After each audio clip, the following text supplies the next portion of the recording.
Hello friends, இன்றைக்கி வந்து tea time snacks ஓலை பக்கோடா எப்படி செய்கிறதுன்னு பார்க்கலாம். இது செய்கிறது ரொம்பவே ஈஸி. ஒரு 10 to 15 மினிட்ஸ்லேயே ரொம்பவே ஈஸியாக சுலபமாக வீட்டில் செஞ்சிடலாம். இப்போ வாங்க வீடியோக்குள்ளே போயிட்டு எப்படி செய்கிறதுன்னு பார்க்கலாம். இன்றைக்கி நான் இந்த ஓலை பக்கோடா செய்கிறதுக்கு நான் காட்டியிருக்கிற இந்த கப்பால் 1 கப் அளவுக்கு அரிசி மாவு, 1/2 கப் அளவுக்கு கடலை மாவு, அடுத்ததாக கொஞ்சம் எள்ளு சேர்த்துக்கலாம். கருப்பு எள்ளு, வெள்ளை எள்ளு எது இருந்தாலும் பிரச்சனை இல்லை. எள்ளு கிடைக்கலனாலும் நீங்கள் ஸ்கிப் பண்ணிக்கலாம், ஆப்ஷனல் தான். 1/4 டீஸ்பூன் பெருங்காயத்தூள், 1/2 டீஸ்பூன் அளவுக்கு உப்பு, ஒரு 1/2 டீஸ்பூன் அளவுக்கு காரம். காரத்துக்கு ஏற்ற மாதிரி மிளகாய்த்தூள் நீங்கள் அட்ஜஸ்ட் பண்ணிக்கலாம். இன்றைக்கி நான் வந்து காரம் கம்மியாக தான் சேர்த்துருக்குறேன். இப்போது நம்ம சேர்த்த எல்லா பொருளுமே நல்லா வந்து ஒன்றோட ஒன்று மிக்ஸ் ஆகிற அளவுக்கு நல்லா வந்து வரமாவே பிசைஞ்சிக்கோங்க. மாவெல்லாம் ஒன்றா மிக்ஸ் ஆகிட்டதுக்கப்புறம் இன்றைக்கி நான் ஒரு 2 டீஸ்பூன் அளவுக்கு எண்ணெய் அதையும் ஒன்றா சேர்த்துக்கலாம். நார்மலாக வீடுகளில் வந்து நம்ம சூடு பண்ண எண்ணெய் வந்து சேர்த்துட்டு பிசைஞ்சு கொடுப்பாங்க. சூடு இருந்தாலும் பரவாயில்ல, சூடு இல்லைனாலும் பரவாயில்ல. இன்றைக்கி நான் வந்து நார்மலாக நம்ம சப்பாத்தி மாவெல்லாம் பிசையும் பொழுது எண்ணெய் ஊற்றி போடல, அந்த மாதிரி தான் நான் மிக்ஸ் பண்ணுறேன். அதுவுமே டேஸ்ட் நல்லாயிருக்கும்.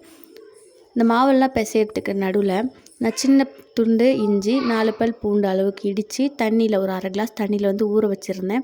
இப்போ இதை நல்லா வந்து பிசைஞ்சு கொடுத்துட்டு, இது அப்படியே வந்து சேர்க்கக்கூடாது. நல்லா வடிகட்டிருக்கும்ல ஃபில்ட்ரு, அதை வச்சு தண்ணியை மட்டும் வடிகட்டி இந்த மாவு கொஞ்சம் கொஞ்சமாக தண்ணி ஊற்றி பிசைஞ்சு கொடுத்துக்கலாம். இந்த மாதிரி வந்து தண்ணி ஊற்றி பிசையும் பொழுது நமக்கு ஓலை பக்கோடா நல்ல வாசனையாகவும் இருக்கும். அதோட நமக்கு செரிமானத்துக்கும் ஈஸியாக இருக்கும். அதுக்காக தான் கண்டிப்பாக இந்த மெத்தட் வந்து ட்ரை பண்ணி பாருங்கள். நார்மல் தண்ணி ஊற்றி பிசைகிறத விட நம்ம இந்த இஞ்சி, பூண்டு இதோடைய வாசனையோட பக்கோடா செஞ்சோன்னா நமக்கு ரொம்பவே சூப்பராக வாசனையாக இருக்கும். கொஞ்சம் தண்ணி தெளித்து தேவைக்கேற்ப பிசைஞ்சிக்கலாம்.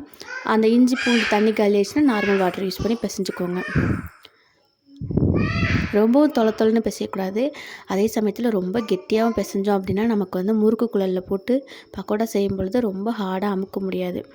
இப்போ என்கிட்ட வந்து இந்த மாதிரி 2 சைஸ்லேயுமே வந்துட்டு அந்த அலுமினியம், பித்தளை 2லேயுமே வந்து நான் குழல் வச்சுருக்கிறேன். நமக்கு எந்த சைஸில் வந்து போட விருப்பமோ அதை எடுத்துக்கலாம்.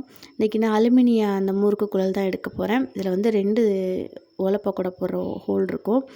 நல்லா வந்து செட் பண்ணிவிட்டு ஃபஸ்ட்டு எண்ணெயில் வந்து போடுறதுக்கு முன்னாடி நம்ம மாவு எப்போதுமே இந்த முறுக்கு, பக்கோடா எது செஞ்சாலுமே ஜஸ்ட்டு ஒவ்வொரு டைம் வந்து நம்ம போட்டு பார்த்துக்கிட்டோம் அப்படின்னா அது மாவோடைய பக்குவம் ஏதாச்சும் வந்து நம்ம கரெக்டாக இல்லைன்னா எண்ணெய் சட்டியில் கை வைக்கிறதுக்கு முன்னாடி நம்ம வந்து சரி பண்ணிடலாம். அதுக்காக தான். இப்போ 3/4 பாதம் அளவுக்கு வந்து நம்ம மாவு திணிச்சிட்டு நல்லா நான் காட்டியிருக்கிற மாதிரி கட்டை விரல் ஒரு பக்கமும் மற்ற 4 விரல்களும் ஒரு பக்கமும் வச்சுட்டு நல்லா லைட்டாக ப்ரெஸ் பண்ணாவே போதும். பக்கோடா ஓட்டை வழியாக நல்லா ஃப்ளோவாக வந்து இறங்கும். இந்த மாதிரி இருக்கணும். உங்களுக்கு ஒரு வேளை அமுக்கிறதுக்கு ரொம்ப கஷ்டமாக இருக்குன்னா லைட்டாக தண்ணி தெளித்து பிசைஞ்சிக்கோங்க. ரொம்பவும் தண்ணி வேண்டாம்.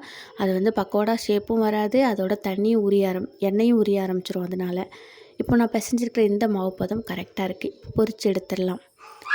எண்ணெய் வந்து ஹீட் வந்து ரொம்ப முக்கியம். ரொம்ப ஓவர் ஹீட்டாக இருந்துச்சுன்னா பக்கோடா சீக்கிரம் மேலே கரிஞ்சிரும், அப்புறம் வந்து உள்ளே வேகாமல் இருக்கும்.